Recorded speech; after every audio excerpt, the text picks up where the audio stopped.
ನೀವು ಹೆಂಗೆ ಬಂದ್ರಿ ಇದಕ್ಕೆ? ಯಾಕೆಂದರೆ ಹೆಣ್ಮಕ್ಳು ಯೂಶಲಿ ಡ್ರೈವಿಂಗ್ ಕೆಲಸಗಳು, ಕೊರಿಯರು ಈ ಥರದಕ್ಕೆಲ್ಲ ಸ್ವಲ್ಪ ಹಿಂದೆ ಮುಂದೆ ನೋಡ್ತಾರೆ. ಬೆಂಗಳೂರಲ್ಲಿ ಗೊತ್ತಲ್ಲ ನಿಮಗೆ, ಇಬ್ಬರು ದುಡಿದ್ರೆ ಜೀವನ ಇಲ್ಲ ಅಂದಿಲ್ಲ.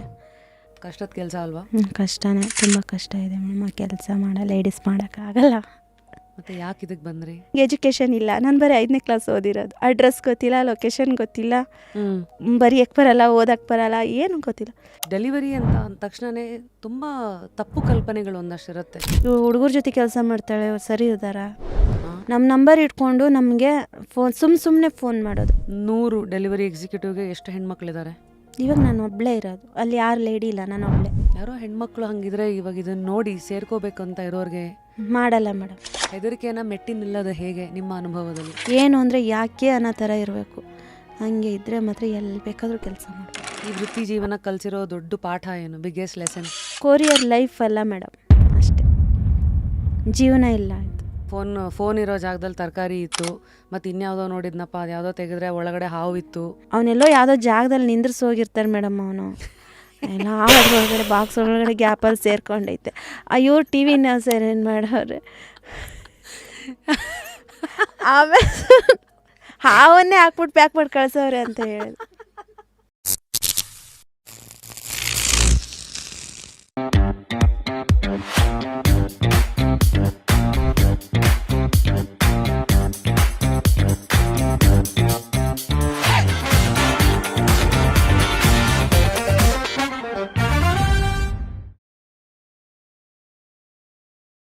ಆಸೆಗಳನ್ನು ಆ್ಯಡ್ ಟು ಕಾರ್ಟ್ ಮಾಡ್ತಾ ಕೆಲವರಿದ್ರೆ, ಅದನ್ನು ಡೆಲಿವರ್ ಮಾಡ್ತಾ ಅವರ ಜೀವನದ ಅವಶ್ಯಕತೆಗಳನ್ನು ಪೂರೈಸೋಕ್ಕೆ ಇನ್ನೊಂದಷ್ಟು ಜನ ಹೋರಾಡ್ತಾ ಇರ್ತಾರೆ.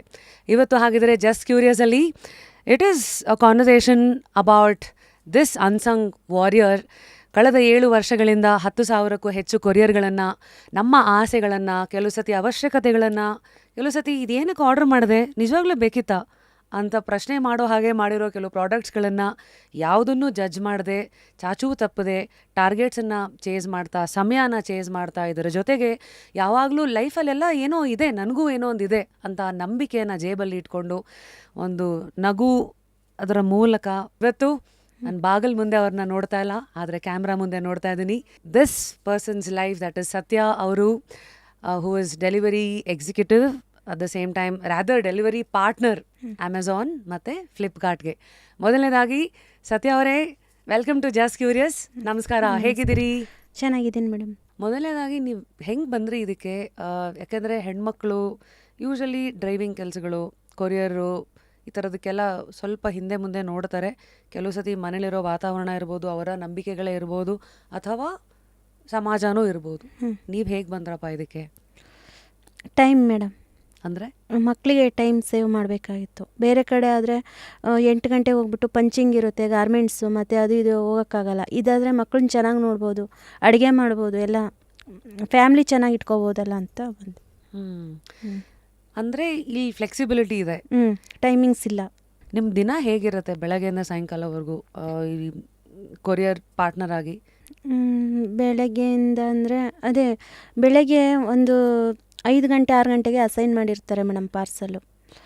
ನಾವೊಂದು 5:15ಗೆ ಎದ್ದೇಳ್ತೀವಿ, ಮನೆಯೆಲ್ಲ ಕೆಲಸ ಮಾಡಿಬಿಟ್ಟು ಮಕ್ಳಿಗೆ ಏನು ಬೇಕೋ ಎಲ್ಲ ಮಾಡಿಟ್ಟು ಆಮೇಲೆ 8 ಗಂಟೆ 9 ಗಂಟೆಗೆ ಡ್ಯೂಟಿ ಸ್ಟಾರ್ಟ್ ಮಾಡ್ಕೊತೀವಿ. ಸೊ 8 ಗಂಟೆಗೆ ಡ್ಯೂಟಿ ಸ್ಟಾರ್ಟ್ ಆದರೆ 8 ಅಥವಾ 9ಕ್ಕೆ ನೀವೇನೋ ಅಸೈನ್ ಆಗುತ್ತೆ ಅಂತ ಹೇಳಿದ್ರಲ್ಲ, ಅದು ಹೆಂಗೆ ಗೊತ್ತಾಗುತ್ತೆ?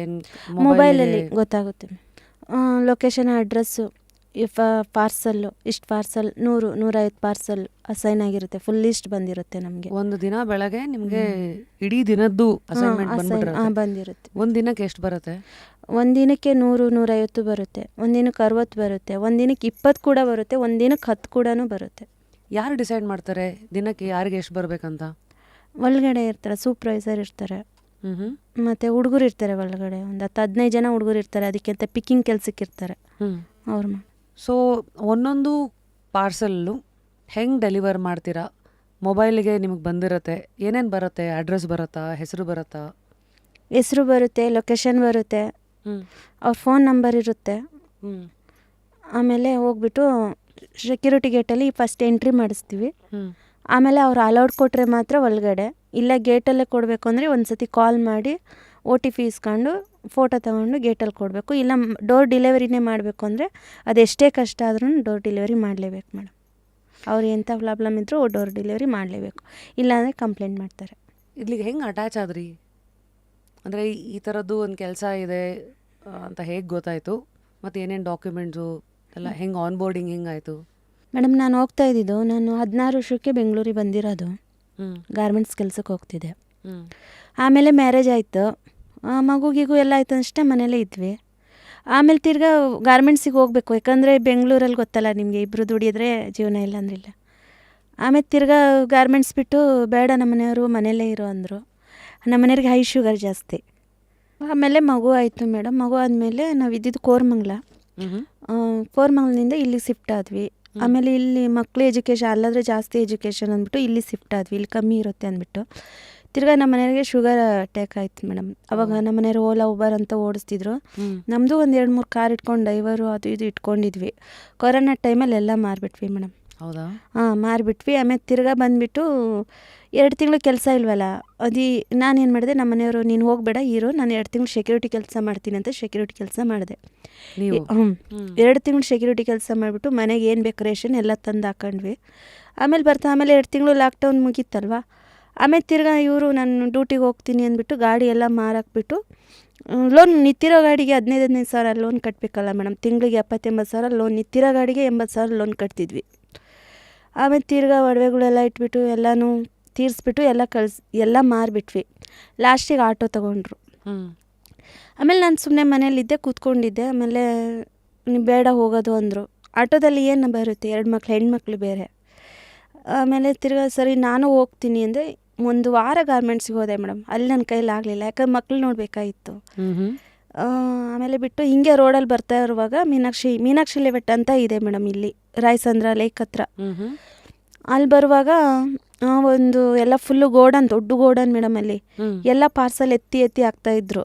ನಾನೇನೋ ಬಟ್ಟೆ ಗೋಡನ್ ಏನೋ ಬಿಡು ಅಂದ್ಬಿಟ್ಟು ಒಳಗಡೆ ಹೋದೆ. ಆಮೇಲೆ ಸೆಕ್ಯೂರಿಟಿ ಕರೆದ್ಬಿಟ್ಟು ಲೇಡೀಸಿಗೆಲ್ಲ ಅಲೌಡ್ ಇಲ್ಲ ಇಲ್ಲಿ ಅಂದರು. ಆಮೇಲೆ ಒಳಗಡೆ ಮ್ಯಾನೇಜರ್ ಬಂದುಬಿಟ್ಟು ಸೆಕ್ಯೂರಿಟಿಗೆ ಬೈದರು, ನಿಮ್ಗೇನು ಲೇಡೀಸಿಗೆ ಅಲೌಡ್ ಇಲ್ಲ ಅಂತ ನಾನೇನು ನಿಮ್ಗೆ ಹೇಳಿದ್ನ, ಹಂಗೆ ಅಂದರು. ಅವ್ರು ನಮ್ಮನ್ನು 1 ವಾರದಿಂದ ನಾನು ನೋಡ್ತಾನೆ ಇದ್ದರು. ಒಳಗಡೆ ಮ್ಯಾನೇಜರು ನಾನು ಗಾಡಿ ಓಡಿಸೋದು, ಕೆಲ್ಸಕ್ಕೆ ತಿರ್ಗೋದು, ಅವ್ರು ನಾನು ನೋಡ್ತಾನೆ ಇದ್ದರು. ನಾನು ಚೆನ್ನಾಗಿ ಗಾಡಿ ಓಡಿಸ್ತಿದ್ನಲ್ಲ, 2 ವೀಲರ್. ಆಮೇಲೆ ಗಾಡಿ ಇದೆಯಲ್ಲಮ್ಮ ನಿಂದು ಅಂದರು. ಹೌದು. ಲೈಸೆನ್ಸ್ ಇದೆಯಾ ಅಂದರು. ಹ್ಞೂ ಇದೆ ಅಂದೆ. ಡೆಲಿವರಿ ಮಾಡ್ತೀಯಾ ಅಂದರು. ನನಗೆ ಶಾಕ್ ಆಯಿತು, ಯಾಕಂದ್ರೆ ನನಗೆ ಎಜುಕೇಷನ್ ಇಲ್ಲ. ನಾನು ಬರೀ 5ನೇ ಕ್ಲಾಸ್ ಓದಿರೋದು. ಅಡ್ರೆಸ್ ಗೊತ್ತಿಲ್ಲ, ಲೊಕೇಶನ್ ಗೊತ್ತಿಲ್ಲ, ಬರೆಯೋಕ್ಕೆ ಬರಲ್ಲ, ಓದೋಕ್ಕೆ ಬರಲ್ಲ, ಏನೂ ಗೊತ್ತಿಲ್ಲ. ಹೆಂಗೆ ಸರ್ ಮಾಡೋದಿದು ಅಂದೆ.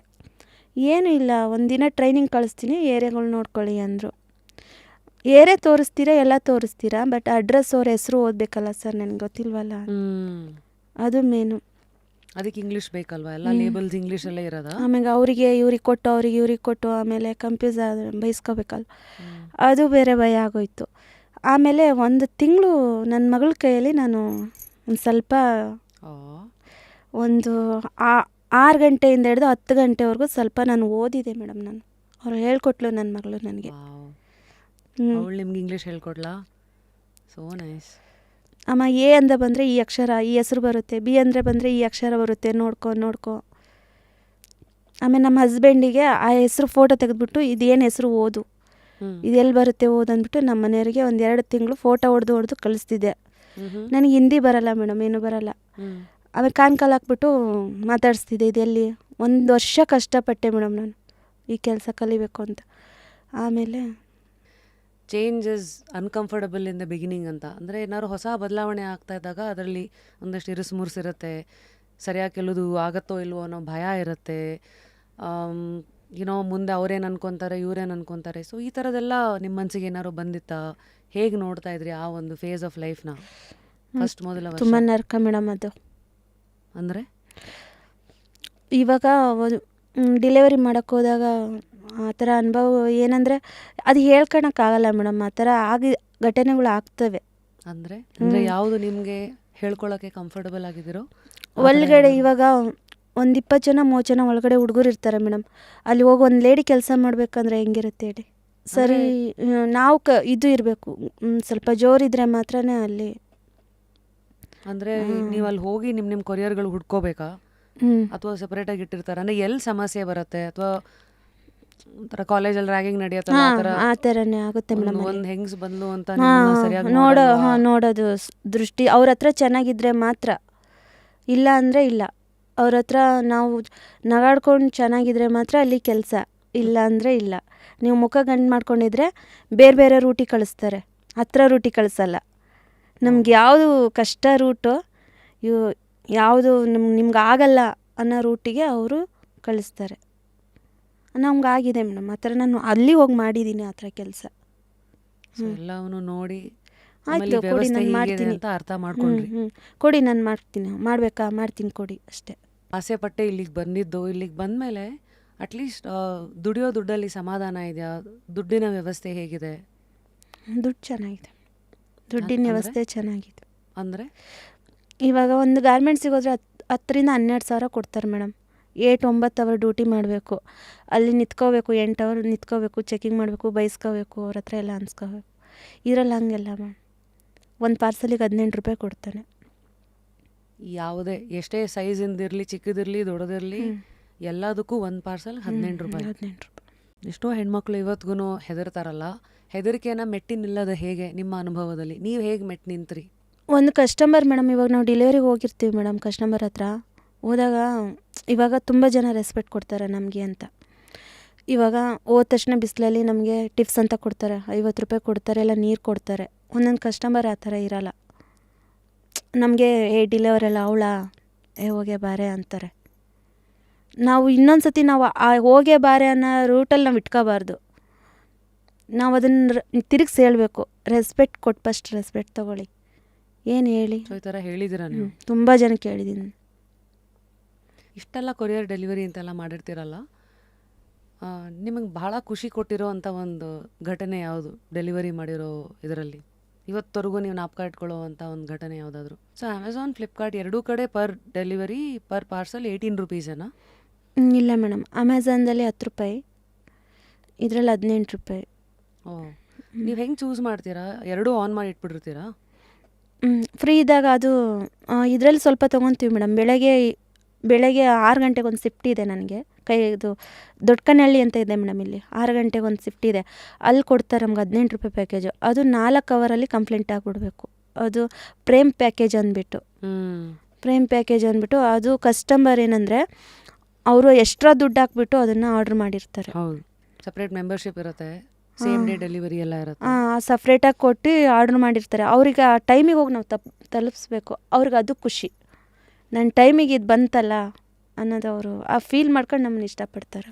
ಅದು ಒಂದು ಖುಷಿ. ಸೊ ಆ 4 ಅವರ್ದು 18 ರೂಪಾಯಿ ಸಿಗೋದು. ಸೊ ನಿಮ್ಗೆ ಶಿಫ್ಟ್ ಇದೆ, ಬೆಳಗ್ಗೆ ಫಸ್ಟ್ ಅದನ್ನು ತೊಗೊತೀರಾ, ಬಾಕಿ ಟೈಮ್ದು ಇದನ್ನು ಮಾಡ್ಕೊಂಡು ಇದು 12 ಗಂಟೆ ಮೇಲೆ ಓಪನ್. ಸೊ ಈ ಟೈಮ್ ಬೇಗ ಕೊಟ್ಬಿಡ್ಬೇಕು, 10 ನಿಮಿಷ ಕೊಟ್ಬಿಡ್ಬೇಕು, ಈ ಪ್ರೆಷರ್ ಇದೆಯಲ್ಲ, ಅದು ನಿಮ್ಮ ಮೇಲೆ ಹೇಗೆ ಅದು ಟ್ರಾನ್ಸ್ಲೇಟ್ ಆಗುತ್ತೆ? ನಿಮ್ಮ ಮೇಲೆ ಅದು ಹೇಗೆ ಪರಿಣಾಮ ಬೀರ್ತಾ ಇದೆ? ತುಂಬ ಟೆನ್ಷನ್ ಆಗುತ್ತೆ ಮೇಡಮ್. ಗಾಡಿ ನಮ್ಮ ಮೇಲೆ ನಮಗೆ ಪ್ರಜ್ಞೆ ಇರಲ್ಲ ಮೇಡಮ್ ಗಾಡಿ ಓಡಿಸೋದಕ್ಕೆ. ಇದು ಒಂದು ಕಡೆ ಕಸ್ಟಮರ್ ಕಾಲು, ಒಂದು ಕಡೆ ಅವ್ರಿಗೆ ಕೊಡಬೇಕು ಅನ್ನೋದು, ಒಂದು ಕಡೆ ಗಾಡಿ ಓಡಿಸ್ಬೇಕು. ತುಂಬ ಕಷ್ಟ ಇದೆ ಮೇಡಮ್. ಅದು ಸನ್ನಿವೇಶ ತುಂಬಾ ಹೇಳ್ಕೊಳಕ್ಕಾಗಲ್ಲ ಮೇಡಮ್. ಅದು ಟೆನ್ಷನು, ಈ ಕಡೆ ಫ್ಯಾಮಿಲಿ, ಈ ಕಡೆ ಫೋನು, ಈ ಕಡೆ ಎಲ್ಲಿದೆಯಾ ಅಂತ, ಈ ಕಡೆ ಮಕ್ಕಳು, ಈ ಕಡೆ ಕಸ್ಟಮರು, ಈ ಕಡೆ ಗಾಡಿ. ಹೆಂಗೆ ಹ್ಯಾಂಡಲ್ ಮಾಡ್ತೀರಾ ಅಮ್ಮ? ತುಂಬ ನರ್ಕ ಮೇಡಮ್ ಅದು. ನಿಮ್ಗೆ ಏನಾದ್ರು ಮೆಡಿಟೇಷನ್ ಮಾಡ್ತೀರಾ, ಅಥವಾ ಹಾಡು ಕೇಳ್ತೀರಾ, ಅಥವಾ ಫೇವ್ರೆಟ್ ಸಿನಿಮಾಗಳು ನೋಡ್ತೀರಾ? ಏನಿಲ್ಲ ಮೇಡಮ್, ಟೆನ್ಷನ್ ಎಲ್ಲ ಒಂದು ಕಡೆ ಇಟ್ಬಿಟ್ಟು ಒಂದು ಹತ್ರ ಕುತ್ಕೊಂಡ್ಬಿಡೋದು ಮೇಡಮ್. ಒಂದು 5 ನಿಮಿಷ ಎಲ್ಲ ಫೋನ್ ಸ್ವಿಚ್ ಆಫ್ ಮಾಡಿಬಿಟ್ಟು. ಅಲ್ಲಕ್ಕ, ಗಂಡು ಮಕ್ಕಳು ಅದೇ ಸ್ಟ್ರೆಸ್ ಆದಾಗ ಏನೋ ಹೋಗ್ಬಿಟ್ಟು ಒಂದು ದಮ್ ಹೊಡಿತಾರೆ, ಏನೋ ಮಾಡ್ತಾರೆ. ನೀವೇನು ಮಾಡ್ತೀರಾ? ಏನಿಲ್ಲ ಮೇಡಮ್, ಫೋನ್ ಸ್ವಿಚ್ ಆಫ್ ಮಾಡಿಬಿಟ್ಟು ಒಂದು 5 ನಿಮಿಷ ಕುತ್ಕೊಂಡ್ಬಿಡ ಮರದ ಹತ್ರ. ಸೊ ಈ 100-150 ಗಂಡು ಡೆಲಿವರಿ ಅಸೋಸಿಯೇಟ್ಸ್ ಮಧ್ಯೆ ಒಂದು ಹೆಣ್ಣಾಗಿ ಸಮಾಜದಲ್ಲಿ ಏನಿವತ್ತು ನೀವು ತಲೆ ಎತ್ತಿ ತಿಂಗಳಿಗೆ 30,000 ಹೆಚ್ಚು ಕಮ್ಮಿ ದುಡಿತಾ ಇದ್ದೀರಾ, ನಿಮ್ಮ ಫ್ಯಾಮಿಲಿ ಸಪೋರ್ಟ್ ಎಲ್ಲ ಹೇಗಿದೆ ಅಕ್ಕ? ಅಂದರೆ ಡೆಲಿವರಿ ಪಾರ್ಟ್ನರು ಅಂತ ಹೇಗೆ ನೋಡ್ತಾ ಇದ್ದಾರೆ ನಿಮ್ಮನ್ನು? ನಮ್ಮ ಮನೆಯಲ್ಲಿ ಮೇಡಮ್, ನಮ್ಮ ಮನೆಯವರಿಗೆ ಈ ಆ ಥರ ಅವ್ರ ಕೆಲಸಕ್ಕೆ ಹೋಗೋ, ಅದಕ್ಕೆ ಅವ್ರ ಪರಿಸ್ಥಿತಿ ನೋಡಿಬಿಟ್ಟು ಹೋಗೋ ಅಂತಾರೆ. ಅವ್ರು ಹೋದ್ಮೇಲೆ ಇವಾಗ ಅಷ್ಟು ಜನದ ಜೊತೆ ಇವಳು ಕೆಲಸ ಮಾಡ್ತಾಳಲ್ಲ, ನನಗೆ ಅವ್ರಿಗೂ ತುಂಬಾ ಕೆಟ್ಟದಾಗೆಲ್ಲ ಬಂದುಬಿಡ್ತು ಮೈಂಡಲ್ಲೆಲ್ಲ, ಬೇರೆಯವರೆಲ್ಲ ಹೇಳ್ಕೊಡೋದು ಕೆಟ್ಟದಾಗೆಲ್ಲ ಬಂತು. ಆದರೆ ಅವ್ರನ್ನೂ ಇವಾಗ ಅವ್ರನ್ನೂ ಒಂದು 2-3 ತಿಂಗಳು ನನ್ನ ಜೊತೆಗೆ ಕರ್ಕೊಂಡು ಹೋದೆ. ಅವ್ರನ್ನೂ ಒಂದು 2-3 ತಿಂಗಳು ಆಟೋ ನಿಂದಿಸ್ಬಿಟ್ಟು ನನ್ನ ಜೊತೆಗೆ ಕರ್ಕೊಂಡು ಹೋದೆ. ನಾನು ಹೋಗೋ ರೂಟು, ನಾನು ಹೋಗೋ ಬಿಲ್ಡಿಂಗು, ನಾನು ಹೋಗೋದು ಪ್ರತಿಯೊಂದು ಏರಿಯಾನೂ 2-3 ತಿಂಗಳು ಅವ್ರನ್ನೂ ನನ್ನ ಜೊತೆಗೆ ಕರ್ಕೊಂಡೇ ಡೆಲಿವರಿ ಮಾಡಿದೆ. ಯಾಕಂದರೆ ಅದು ಮಾಡಬೇಕಿತ್ತು ಮೇಡಮ್. ನಾನು ಇಲ್ಲ ಅಂದಿದ್ರೆ ನನ್ನ ಕೈಯಲ್ಲಿ 20 ಅಲ್ಲ, ಒಂದು 10,000 ದುಡಿಯೋಕ್ಕಾಗ್ತಾ ಇರಲಿಲ್ಲ.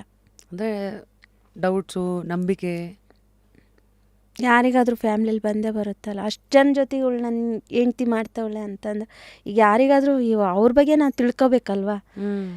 ನಾನು ಅದನ್ನು ಅರ್ಥ ಮಾಡಿಕೊಂಡೆ ಅವ್ರನ್ನ ಮಾಡಿಕೊಂಡು ಅದಕ್ಕೆ ದಾರಿ ನಾನು ಅನುಮಾನವಾಗಿ ಬೆಳೆಸಲಿಲ್ಲ ಅದನ್ನು, ಅವ್ರನ್ನೂ ಜೊತೆಗೆ ಹಾಕೊಂಡು ಹೋದೆ. ಈ ರೂಟ್ ಚೇಂಜ್ ಎಲ್ಲ ನೀವೇ ಕೇಳ್ಕೊಬೋದಾ? ನಾವೇ ಕೇಳ್ಬೇಕು ಮೇಡಮ್. ನಿಮ್ಗೆ ಯಾವ ರೂಟ್ ಬೇಕು ಅಂತ ಕೇಳ್ತಾರೆ ಅವರು. ಈಗ ಒಂದು ಏರಿಯಲ್ಲಿ ಎಷ್ಟು ರೂಟ್ ಇರುತ್ತೆ? ಅದೇ ಇವಾಗ ಮೇಡಮ್ ಸರ್ಜಾಪುರ ಅಂತ ಇಟ್ಕೊಳ್ಳೋಣ, ಎಷ್ಟು ರೂಟ್ಸ್ ಇದೆ? ಇವಾಗ ನಂದಿನಿ ಸರ್ಕಲ್ ಅಂತ ಇದೆ ಮೇಡಮ್. ಆ ನಂದಿನಿ ಸರ್ಕಲಿಂದ ಒಂದು ಲೇಕ್ ಇದೆ, ಅಲ್ಲಿ ಚೂಡ್ಸಂದ್ರ ಲೇಕ್, ಅಲ್ಲಿಂದ ಸುತ್ತಾಕೊಂಡು ಮತ್ತೆ ಅಮೃತ ನಗರ ಅಂತ ಇದೆ, ಇಲ್ಲಿಂದ ಆ ಕಡೆ ಬಂದು ಅದೆಲ್ಲ ಫುಲ್ ಒಬ್ರಿಗೆ ರೂಟ್ ಕೊಡ್ತಾರೆ. ಸೊ ಈಗ 2 ಕಿಲೋಮೀಟ್ರ್ 3 ಕಿಲೋಮೀಟ್ರ್ ಒಂದು ರೂಟ, ಎಕ್ಸಾಂಪಲ್ 5-6 ಕಿಲೋಮೀಟ್ರಿಗೆ ಒಬ್ರು ಕೊಡ್ತಾರೆ. ಸೊ ಒಂದು ಏರಿಯಾ ಯೂಶಲಿ ಎಷ್ಟು ರೂಟ್ಸ್ಗಳಿರುತ್ತೆ? ಒಂದು 100 ರೂಟ್. ಸರ್ಜಾಪುರ ಥರದ್ದು ಒಂದು ದೊಡ್ಡ ಏರಿಯಾ ಅಲ್ವಾ? ಇರುತ್ತೆ, ಆದರೆ ಅಷ್ಟು ಏರಿಯಾ ಕೊಡಲ್ಲ. ಸೊ ಒಂದೇ ರೂಟಲ್ಲೇ ನೀವು ಫಿಕ್ಸ್ ಆಗಬೇಕಾ? 3 ತಿಂಗಳು 6 ತಿಂಗಳು, ಅಥವಾ ಯಾವಾಗ ಬೇಕಾದ್ರೂ ರೂಟ್ ಚೇಂಜ್ ಕೇಳ್ತಾನೆ ಇರ್ಬೋದಾ? ಇಲ್ಲ, ನಿಮ್ಗೆ ಯಾವ ರೂಟ್ ಬೇಕೋ ಫಸ್ಟೇ ಫಿಕ್ಸ್ ಮಾಡಿಕೊಡ್ತಾರೆ.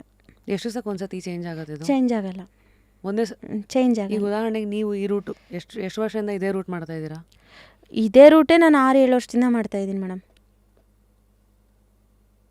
ಸೊ ಚೇಂಜ್ ಕೇಳೋಂಗಿಲ್ಲ, ಕೇಳ್ಕೊಂಡು ಹೋಗ್ಬೋದು ಮೇಡಮ್. ಆದರೆ ನಾನು ಮಾಡ್ತಾ ಇದ್ದೀನಿ, ಇದು ಅಭ್ಯಾಸ ಆಗೋಗಿದೆ, ಮಾಡ್ತಾ ಇದ್ದೀನಿ. ಬೇರೆ ಕಡೆ ಎಲ್ಲ ಮಾಡ್ತಿದ್ವು, ಆ ಕಡೆ ಈ ಕಡೆ ಎಲ್ಲ ಮಾಡ್ತಾ ಇದ್ವಿ ಮೇಡಮ್ ನಾವು. ಟ್ರಾಫಿಕ್ ಜಾಮ್ ಜಾಸ್ತಿ ಇರೋದ್ರಿಂದ ಇವಾಗ ಈ ರೂಟ್ ಕೇಳ್ಕೊಂಡು ಮಾಡ್ತಾ ಇದ್ದೀನಿ. ನಿಮ್ಮ ಕನಸೇನಾಗಿತ್ತು ಲೈಫಲ್ಲಿ? ಏನು ಮಾಡ್ಬೇಕಂತ ಅಕ್ಕ? ಮೇಡಮ್ ನನ್ನ ಕನಸು ಏನಾಗಿತ್ತು ಅಂದರೆ ನಾನು ಬ್ಯೂಟಿಷಿಯನ್ ಕಲಿಬೇಕು ಅಂತ ತುಂಬ ಆಸೆ ಇಟ್ಕೊಂಡಿದ್ದೆ ಮೇಡಮ್. ನಾನು ಒಂದು ಕಲಿಬೇಕು ಅಂತ ಹೇಳಿ, ಆದರೆ ನನಗೆ ಕಲಿಬೇಕು ಅಂದರೆ ಅಮೌಂಟಿನ ಪ್ರಾಬ್ಲಮ್ ಇತ್ತಲ್ಲ ಮೇಡಮ್, ಅದು ಜಾಸ್ತಿ ನನಗೆ ಹೆವಿ ಆಗೋಯಿತು. ಅದಕ್ಕೆ ನಾನು ಅದು ಆಸೆ ಬಿಟ್ಬಿಟ್ಟು ಇಲ್ಲಿ ಈಗ ಸ್ವಲ್ಪ ದುಡ್ಡು ನೋಡಿದ್ದೀರಾ, ಯಾವತ್ತು ಮತ್ತೆ ಬದಲಾಯಿಸಬೇಕು ಅಂತ ಅನ್ಸಲ್ವಾ? ಬ್ಯೂಟಿ ಕೋರ್ಸ್ ತೊಗೋಬೇಕು ಟ್ರೈ ಮಾಡಿದ್ದೀರಾ? ಹೋಗಿದೆ ಮೇಡಮ್, ಮೊನ್ನೆ ಕಲಿಯೋಕೆ ಹೋಗಬೇಕು ಅಂತಲೇ ಹೋಗಿದ್ದೆ ಮೇಡಮ್. ಮತ್ತೆ ಅಮೌಂಟ್ ಸ್ವಲ್ಪ ಇದು ಆಗೋಯ್ತು, ಸುಮ್ಮನೆ. ಮನೇಲಿ ಯಾರು ಇದ್ದಾರೆ? ಈಗ ಶೂಟ್ ಶುರುವಾಗೋ ಮುಂಚೆ ಹೇಳಿದ್ರಿ ಮಗುನ ಬಿಟ್ಟು ಬಂದಿದ್ದೀನಿ ಅಂತ. ಮನೇಲಿ ಯಾರೋ ಇದ್ದಾರೆ? ಮಕ್ಕಳು ಇಬ್ಬರು. ಏನು ಮಾಡ್ತಾ ಇದ್ದಾರೆ ಈಗ? ಮನೇಲೇ ಇರ್ತಾರೆ ಮೇಡಮ್, ಎಲ್ಲಿ ಹೋಗಲ್ಲ. ಇವಾಗ ಎಲ್ಲ ಕ್ರಿಕೆಟ್ಗೆ ಹಾಕಿದ್ದಾರೆ. ಓ, ಸ್ಕೂಲ್ ಅಂದರೆ ಆಲ್ಮೋಸ್ಟ್ ಹೈಸ್ಕೂಲ್ ಮಕ್ಕಳ? ಹಾಂ, ಸ್ಕೂಲ್. ಮುಂದೆ ಏನು ಮಾಡ್ಬೇಕಂತಿದ್ದೀರಾ ಅಕ್ಕ? ಮುಂದೆ ಏನಿಲ್ಲ ಮೇಡಮ್, ಮಕ್ಳಿಗೆ ಒಂದು ಒಳ್ಳೆ ಎಜುಕೇಷನ್ ಕೊಡಿಸ್ಬೇಕು ಮೇಡಮ್ ನಾನು, ಅಷ್ಟೆ. ಅವ್ರ ದಾರಿಲಿ ಅವ್ರು ನಡೆಸ್ಬೇಕಷ್ಟೆ. ಕೊನೆವರೆಗೂ ದುಡಿತಾನೆ ಇರ್ತೀರಾ ಅಥವಾ ಈಗ ಬರೀ ಸದ್ಯಕ್ಕೆ ಅಂತ ಹೀಗೆ ನಿಂತಿರೋದ? ನನಗೆ ಇವಾಗ ಅನಿಸಿರೋದು ಕೊನೆವರೆಗೂ ದುಡಿತಾನೆ ಇರಬೇಕು ಅನಿಸ್ತೈತೆ ಮೇಡಮ್. ಯಾಕಂದರೆ ಏನಿಲ್ಲ ಅಲ್ಲ, ದುಡಿತಾನೆ ಇರಬೇಕು ಮೇಡಮ್, ಇನ್ನೇನಿದೆ. ಅವರಿಗೋಸ್ಕರ ದುಡಿತಾನೆ ಇರಬೇಕು, ಮತ್ತು ಇನ್ನೇನಿದೆ. ನಿಮಗೋಸ್ಕರನೂ ದುಡೀರಿ. ನಮ್ದು ಮುಗೀತಲ್ವ ಮೇಡಮ್? ಅಯ್ಯೋ, ಯಾಕೆ? ನಮ್ದು ಮುಗೀತಲ್ವ ಮೇಡಮ್, ಮದುವೆ ಆಯಿತು, ಮಕ್ಕಳಾಯ್ತು, ಎಲ್ಲ ಆಯಿತು. ಇನ್ನು ಅವರಿಗೋಸ್ಕರನೇ ಅಲ್ವಾ ಮೇಡಮ್ ನಾವು ದುಡಿಬೇಕು, ಅವ್ರನ್ನ ನೋಡಬೇಕಲ್ಲ ಮೇಡಮ್. ನಮ್ಮದು ಮುಗೀತು, ಇನ್ನೇನಿಲ್ಲ. ಬೇರೆಯವ್ರ ಐಟಮ್ಸ್ ನೀವು ಕ್ಯಾರಿ ಮಾಡ್ತಿರ್ತೀರ ಅಲ್ವಾ? ಅಪ್ಪಿ ತಪ್ಪಿ ಎಲ್ಲರೂ ಮಿಸ್ ಆಗೋದ್ರೆ, ಈಗ ನಮ್ಮದು ಹಳೆ ಅಪಾರ್ಟ್ಮೆಂಟಲ್ಲಿ ನಾವು ನೋಡಿದ್ವಿ, ಸ್ಟಾರ್ಟಿಂಗ್ ಸೆಕ್ಯೂರಿಟಿ ಗೇಟ್ ಹತ್ರನೇ ಆ ಬ್ಯಾಗಿಂದ ಏನೇನಿರುತ್ತೆ ಅಥವಾ ಗಾಡಿ ಬಂದಿರುತ್ತೋ ಅಷ್ಟು ಅನ್ಲೋಡ್ ಮಾಡಿಬಿಟ್ಟು ಒಂದೊಂದೇ ಅಲ್ಲಿಂದ ಡೆಲಿವರಿ ಅಂತ ಕೊಡ್ತಾ ಬರ್ತೀರ ಅಲ್ವಾ? ಸೊ ಅಲ್ಲೆಲ್ಲೋ ಆಚೆ ಇಟ್ಟಿರ್ತೀರ ಪಾರ್ಸಲ್ಗಳು, ಯಾರೋ ಕತ್ಬಿಟ್ಟಿರ್ತಾರೋ ಅಥವಾ ಏನೋ ಮಿಸ್ ಆಗಿಬಿಡುತ್ತೆ, ಆವಾಗ ನಿಮ್ಮ ತಲೆಗೆ ಬರುತ್ತಾ? ನಿಮ್ಮ ಸ್ಯಾಲ್ರಿಯಿಂದ ಕಟ್ಟಾಗುತ್ತಾ? ನಾವೇ ಕಟ್ಬೇಕು ಮೇಡಮ್. ಬಟ್ ಈಗೆಲ್ಲ ಅದಕ್ಕೆ RFID ಎಲ್ಲ ಏನಾರು ಇರುತ್ತಾ? ಅದನ್ನು ಪ್ರತಿಯೊಂದು ಪಾರ್ಸಲ್ ಮೇಲೂ GPS ಟ್ರ್ಯಾಕಿಂಗ್ ಏನಾರು ಇರುತ್ತಾ? ಇರಲ್ಲ ಮೇಡಮ್, ಆ ಥರ ಏನಿರಲ್ಲ ಮೇಡಮ್. ಇವಾಗ ನಮಗೆ ಅಂತ ಇವಾಗ ನನ್ನ ಹೆಸರಲ್ಲಿ ಅಂತ ಅಸೈನ್ ಮಾಡಿರ್ತಾರೆ ಮೇಡಮ್ ಆ ಪ್ಯಾಕೇಜ್. ಅದು 80,000 10,000 5 ರೂಪಾಯಿದಾಗಲಿ ಅದು ನಮ್ಮ ಹೆಸರಲ್ಲೇ ಇದ್ದಿರುತ್ತೆ. ಅದು ಕಸ್ಟಮರಿಗೆ ಹ್ಯಾಂಡ್ ಓವರ್ ಮಾಡೋವರೆಗೂ ಅದು ನನ್ನ ಜವಾಬ್ದಾರಿ ಮೇಡಮ್. ಅದು ಅಕ್ಕ, ಈ ಮಧ್ಯೆ ಈಗ ಎಷ್ಟು ಕಾಂಟ್ರವರ್ಷಿಯಲ್ ಸ್ಟೇಟ್ಮೆಂಟ್ಸ್ಗಳಾಗೋಗಿದೆ, ಬ್ರೇಕಿಂಗ್ ನ್ಯೂಸ್ಗಳು ಬಂದಿದೆ. ದಿನ ಬೆಳಗಾದರೆ ಇಂಟರ್ನೆಟ್ಟಲ್ಲಿ ನೋಡ್ತಿರ್ತೀವಿ, ಅಮೆಝಾನ್ ಕೊರಿಯರು ತೆಗೆದು ನೋಡಿದ್ರೆ ಅಲ್ಲಿ ಒಳಗಡೆ ತರಕಾರಿ ಇತ್ತು, ಫೋನ್ ಇರೋ ಜಾಗದಲ್ಲಿ ತರಕಾರಿ ಇತ್ತು, ಮತ್ತು ಇನ್ಯಾವುದೋ ನೋಡಿದ್ನಪ್ಪ, ಅದು ಯಾವುದೋ ತೆಗೆದ್ರೆ ಒಳಗಡೆ ಹಾವು ಇತ್ತು. ಈ ಥರ ಎಲ್ಲ ಘಟನೆಗಳು ನೀವು ಕೇಳಿರ್ತೀರಾ, ನೋಡಿರ್ತೀರಲ್ಲ? ಮೊನ್ನೆ ಒಂದು ಸತಿ ರೀಸೆಂಟಾಗಿ ನಮ್ಮ ಜೊತೆ ಕೆಲಸ ಮಾಡೋರೆ ಸಜ್ಜಾಪುರಲ್ಲಿ ಡೆಲಿವರಿ ಕೊಡೋಕೆ ಹೋಗಿದ್ದಾರೆ ಅವ್ರು ನಮ್ಮ ಜೊತೆಗೆ, ಫ್ರೆಂಡೇ ಅವರು. ಅದರಲ್ಲಿ ಹಾವಿತ್ತು. ಟಿ ವಿ 9 ಹಾಕಿದ್ರು ನಾಗರಾವ್. ಡೆಲಿವರಿ ಬಾಕ್ಸ್ ಒಳಗಡೆ ಹಾವಿತ್ತು, ಆದರೆ ಹಾವು ಪ್ಯಾಕಿಂಗ್ ಮಾಡಿಲ್ಲ ಅವರು. ಅವನೆಲ್ಲೋ ಯಾವುದೋ ಜಾಗದಲ್ಲಿ ನಿಂದ್ರಿಸಿ ಹೋಗಿರ್ತಾರೆ ಮೇಡಮ್ ಅವನು. ಹಾವು ಅದ್ರೊಳಗಡೆ ಬಾಕ್ಸ್ ಒಳಗಡೆ ಗ್ಯಾಪಲ್ಲಿ ಸೇರ್ಕೊಂಡೈತೆ. ಅಯ್ಯೋ ಟಿ ವಿನ ಸರ್ ಏನು ಮಾಡೋರು. ಆಮೇಲೆ ಹಾವನ್ನೇ ಹಾಕ್ಬಿಟ್ಟು ಪ್ಯಾಕ್ ಮಾಡಿ ಕಳ್ಸವ್ರೆ ಅಂತ ಹೇಳಿದ್ರು. ಇದ್ರಲ್ಲಿ ಸ್ಕ್ಯಾಮ್ಗಳೆಲ್ಲ ನಡೆಯುತ್ತೆ ಅಂತ ಕೇಳಿರ್ತೀವಿ, ಇದು ನೀವು ಕೇಳಿದ್ದೀರಾ? ಯಾವ್ದು ಮೇಡಮ್? ಅಂದರೆ ಈಗ ಎಷ್ಟೋ ಸತಿ ಒಳಗಡೆ ಇರೋದು ಐಟಮ್ಸ್ಗಳನ್ನೆಲ್ಲ ತೆಗೆದು ಕಲ್ಲು ಈ ಥರದ್ದೆಲ್ಲ ಹಾಕಿ. ಮೇಡಮ್ ಇಲ್ಲ ಮೇಡಮ್, ಆ ಥರ ಎಲ್ಲ ಮೋಸ ಮಾಡಲ್ಲ ಮೇಡಮ್.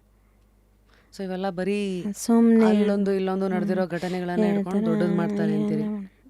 ಇಷ್ಟು ಜನ ಆರ್ಡ್ರ್ ಮಾಡ್ತಾರೆ ಮೇಡಮ್. ನಾವು 7-8 ವರ್ಷ ಇವತ್ತಿಗೂ ಯಾರಿಗೂ ಆ ಥರ ಕಂಪ್ಲೇಂಟ್ ಇಲ್ಲಿ ನಮ್ಮ ಏರಿಯಾದಲ್ಲಿ ಯಾರೂ ಹೇಳಲಿಲ್ಲ ಆ ಥರ. ಸೊ ನೀವು ಬೇರೆ ಸ್ಟೇಟ್ಸಲ್ಲೆಲ್ಲ ಕಂಪ್ಲೇಂಟ್ಸ್ ಎಲ್ಲ ಬಂದಿದೆಯಾ? ಬಂದು ಹೇಳ್ತಾರೆ ಮೇಡಮ್, ಇದು ಬಂತು ಅದು ಬಂತು ಅಂತಾರೆ. ಸುಮ್ಮನೆ ಹೇಳ್ತಾರೆ, ಯಾರು ಕಣ್ಣಾರೆ ನೋಡಿದ್ದಾರೆ ಮೇಡಮ್ ಅದು. ಅಕ್ಕ ಅದೇ ಏನೇನು ಫೆಸಿಲಿಟೀಸ್ ಬೇಕು ನಿಮಗೆ ಅಮೆಝಾನ್ ಮತ್ತು ಫ್ಲಿಪ್ಕಾರ್ಟ್ ಅವ್ರ ಕಡೆಯಿಂದ ಅಂತ? ಮೇಡಮ್ ನಾವು ಇವಾಗ ಡೆಲಿವರಿ ಮಾಡ್ತಾ ರೋಡಲ್ಲಿ ಏನಾದರೂ ಹೋದಾಗ ನಮಗೇನಾದ್ರು ಅಕಸ್ಮಾತ್ ಏನಾದ್ರು ಅಪಘಾತ ಏನಾದ್ರು ಆದಾಗ ಸಣ್ಣದಂದು ಏನಾದ್ರು ಅಂದಾದಾಗ ಅವ್ರು ನಮ್ಗೆ ಸ್ಪಂದಿಸ್ಬೇಕು ಮೇಡಮ್. ನಮಗೇನಾದರೂ ಒಂದು ಹೆಲ್ಪ್ ಮಾಡಬೇಕು. ಸೊ ಅಂದರೆ ಏನು, ಫಸ್ಟು ಹಾಸ್ಪಿಟಲ್ ಫೆಸಿಲಿಟಿ ಅದನ್ನ ನೋಡ್ಬೇಕು. ಹೆಲ್ಪ್ಲೈನ್ ಕಂಪ್ನಿ ಕಡೆಯಿಂದ ಕೊಡೋಕ್ಕಾಗಿಲ್ಲ ಅಂದರು ಅವರು ಇದರಿಂದಾರು ಏನಾದರೂ ಒಂದು ಆಫೀಸ್ ಕಡೆಯಿಂದ ಒಂದು ಹೆಲ್ಪ್ ಮಾಡಬೇಕು. ಸರಿ, ಅದು ಇಲ್ಲ. ಮತ್ತು ನಮಗೇನಾದರೂ ಕಸ್ಟಮರ್ ಯಾವ ಥರ ನಡ್ಕೊತಾರೆ ನಮ್ಮ ಹತ್ರ, ನಾವು ಅವ್ರ ಹತ್ರ ಹೋಗಿ ಹೇಳಿದರೆ ಅವರು ಅದನ್ನು ಸ್ಪಂದಿಸ್ಬೇಕು. ಅವ್ರು ಅದನ್ನು ಹೇಳಲ್ಲ, ನಮಗೆ ಬೈದು ಕಳಿಸ್ತಾರೆ ಕಸ್ಟಮರ್. ಯಾಕಂದರೆ ಅವ್ರಿಗೆ ಕಸ್ಟಮರ್ ಬೇಕು. ಮತ್ತು ಯಾವ್ದಾದ್ರು ಸೆಲೆಬ್ರಿಟಿಗಳ ಮನೆಗೆ ಹೋಗಿದ್ದೀರಾ ಡೆಲಿವರಿ ಕೊಡೋಕ್ಕೆ? ಕೆಲವು ಸತಿ ಅವರೇ ಬಂದು ಇಸ್ಕೊಳ್ಳೋದು ಅವೆಲ್ಲ ಯಾವ್ದಾರು ಆಗಿದೆಯಾ? ಆಗಿದೆ ಮೇಡಮ್, ಸುದೀಪ್ ಅವ್ರ ಮನೆಗೆ ಹೋಗಿದ್ದೀನಿ. ಹೌದಾ? ಓಹೋ, ಈ ಕಡೆ ಕಸವನಹಳ್ಳಿ ಸರ್ಜಾಪುರ್ ಪ್ಲೇ ಅರಿನಾ ಹಿಂದ್ಗಡೆ ಇತ್ತಲ್ಲ, ಅವರು ಅಲ್ಲಿ ಹೋಗಿದ್ದೀನಿ ಮೇಡಮ್. ಅಲ್ಲಿ ಹೋಗಿದ್ದೀನಿ. ಏನಾಯ್ತು? ಅವರು ವಾಕಿಂಗ್ ಬರೋರು ಮೇಡಮ್. ಅವ್ರ ಹತ್ರ ಫೋಟೋ ತಗೋಬೇಕು ಅಂದ್ಬಿಟ್ಟು ಡೈಲಿ ಬೇಗನೆ ಹೋಗ್ಬಿಟ್ಟು ಹೋಗಿ ಮುಡ್ಕೊಂಡು ಡ್ರೆಸ್ ಆಗಿಬಿಟ್ಟು ಹೋಗೋದು ಮೇಡಮ್. So cute. ಅಲ್ಲಿ ಅವ್ರು ಬಿಡ್ತಾನೆ ಇರಲಿಲ್ಲ. ಅವ್ರ ಮ್ಯಾನೇಜರಿಗೆಲ್ಲ ಫೋನ್ ನಂಬರ್ ಕೊಟ್ಟು ಬರ್ತಿದ್ದೆ ಮೇಡಮ್. ಅವರು ಎಷ್ಟೊತ್ತಿಗೆ ಹೊರಗಡೆ ಬರ್ತಾರೆ ನಂಗೆ ಫೋನ್ ಮಾಡಿ 5 ನಿಮಿಷದಲ್ಲಿ ಇರ್ತೀನಿ ಅಂತ. ನೆಕ್ಸ್ಟಲ್ಲಿ GR ಓನಲ್ಲಿಯಲ್ಲಿ ಮೇಡಮ್ ಇದ್ದಾರೆ. ಅವರು ನನ್ನ ಕಡೆಗೆ ತಿರುಗಿಸಿದ್ರು. GR ಓನಲ್ಲಿ ಮೇಡಮ್ ಇದ್ದಾರೆ, ಅವ್ರಿಗೆ ಕೊಟ್ಟಿದ್ದೀನಿ. ಯಾರ್ರೀ? ಹರೀಶ್ ಮೇಡಮ್. ನಾನು ಫಸ್ಟ್ ನಾನೇ ಅನ್ಕೊಂಡೆ, ಆಮೇಲೆ ಏನೋ ಮೇಡಮ್ ಅಂತ ಇದಾರಲ್ಲ, ಮುಂದೆನೇ ಕೂತ್ಕೊಂಡಿದ್ದಾರೆ ಮೇಡಮ್ ಅಂತ. ಸರಿ ಸರಿ, ಥ್ಯಾಂಕ್ ಯು ಅಕ್ಕ. ಇಷ್ಟೆಲ್ಲ ಬಂದು ನಿಮ್ಮ ಜೀವನದ ಒಂದು ಸ್ಟೋರಿನೇ ನಮ್ಗೆ ಹೇಳಿದ್ರ. And keep up the good work. ಹೀಗೆ ಮುಂದಕ್ಕೆ ಚೆನ್ನಾಗಿರಿ. ಮನೆ ಕಟ್ಟಿದಾಗ ಗೃಹ ಪ್ರವೇಶದ ಕಾರ್ಡು ಇಲ್ಲಿಗೆ ಬಂದು ಕಳ್ಸಕ್ಕೆ ಮರಿಬೇಡಿ. And wishing you more parcels, more dreams and more money. So I guess that was a wonderful episode ಇವತ್ತು. ಅಂದರೆ ನಾವು ತಗೊಳ್ಳೋ ಒಂದು ಕೊರಿಯರ್ ಬಾಕ್ಸ್ನ ಹಿಂದೆ ಇಷ್ಟೆಲ್ಲ ಕಥೆಗಳಿರತ್ತಾ, ಇಷ್ಟೆಲ್ಲ ವ್ಯಥೆಗಳಿರತ್ತಾ, ಇಷ್ಟೆಲ್ಲ ಕನಸುಗಳಿರತ್ತಾ, ಇಷ್ಟೆಲ್ಲ ಹೋರಾಟ ಇರತ್ತಾ. ಇಷ್ಟೆಲ್ಲ ಆದಮೇಲೆ all that I can say is respect the person who is coming to deliver that parcel to you. Because ನಿಮ್ಮ ಮುಖದ ಮೇಲೆ ಒಂದು ಸ್ಮೈಲ್ ನೋಡೋಕ್ಕೆ they have travelled miles. And until next time, Satya ಅವರೇ ಖುಷಿಯಾಗಿರಿ. ಹೆಸರಲ್ಲೇ ಸತ್ಯ ಇದೆ, ಸತ್ಯದ ಹಿಂದೆ ಯಾವಾಗಲೂ ನಿಲ್ತಾ ಇರಿ. ಆ್ಯಂಡ್ ಖುಷಿಯಾಗಿರಿ. ಹೋಗಿ ಬರಲಾ?